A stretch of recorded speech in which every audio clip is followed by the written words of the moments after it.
Welkom terug graad 9's. Vandag gaan ons die KGV en die GGF doen deur middel van priemfaktorisering. Onthou by die vorige les het ons priemfaktorisering behandel. So as jy nog onseker is oor priemfaktorisering, gaan loer na les 1 voor jy hierdie video kyk. Vandag gaan ons die KGV en die GGF probeer doen deur middel van priemfaktorisering. So die eerste voorbeeld is, bepaal die KGV en die GGF van 90 en 210. Onthou, priemgetalle is belangrik hierso. Ons priemgetalle is 2, 3, 5, 7, 11, 13 en 17. Jy mag slegs deur daai geel getalle deel. Kom ons begin by die eerste ene. Kom ons begin by 90. 90 gedeel deur 2 is 45. 45 kan nie deel deur 2 nie, want nog 'n resgedeelte oorbly. Dan deel ons deur 3. Dan kom ons uit by 15. 15 kan ons ook nie deel deur 2 nie, so ons moet deel deur 3. 15 kan nie deur 2 deel nie, ook nie deur 3 nie, so dan moet ons deel deur die volgende getal wat 5 is, en 5 gedeel deur 5 is 1. Goed, nou het ons die priemfaktorisering gedeelte gedoen. Nou kan ons die produkte skryf, 2 mal 3 mal 3 mal 5, en as jy dit op jou sakrekenaar gaan dubbel seker maak, gaan jy by 90 uitkom. Kom ons doen nou 210.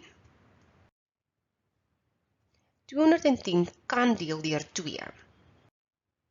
Ons bly dan oor met 105. 105 kan nie deel deur 2 nie, maar hy kan deel deur 3. Dan kom ons uit by 35. 35 kan nie deel deur 2 nie, ook nie deur 3 nie, so die volgende getal is 5. En 35 gedeel deur 5 is 7. 7 gedeel deur homself is dan 1. Goed, nou het ons 90 en 210 in hulle priemfaktore opgebreek. En daai is ons finale getalle. Nou moet ons gaan kyk wat is die reëls van KGV en GGF. KGV sê, vat die grootste getal se faktore en die res wat kort van die ander getal. So die grootste getal hierso is 210. Sy faktore is 2, 3, 5 en 7. 2 en 5 en 3 kom al reeds by 90 voor. So wat is die res wat oorbly? 3. So die faktore sal dan wees 2, 3, 5, 7 en 3. En dan maal ons dit mekaar om die KGV te kry. As jy hulle almal met mekaar maal, kom jy egter by 630 uit. Kom ons gaan kyk wat is die reël vir GGF.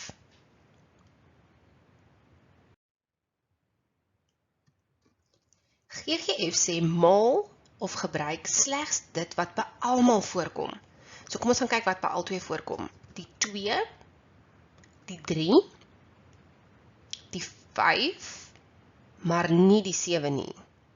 So as jy 2 mal 3 mal 5, gaan jy die GGF kry.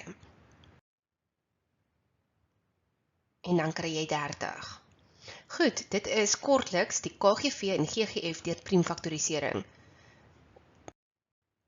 Probeer hierdie oefening self. Hier is vir jou 'n bietjie moeiliker oefening wat jy ook self kan probeer. En dan laastens is hierso 'n lekker uitdaging.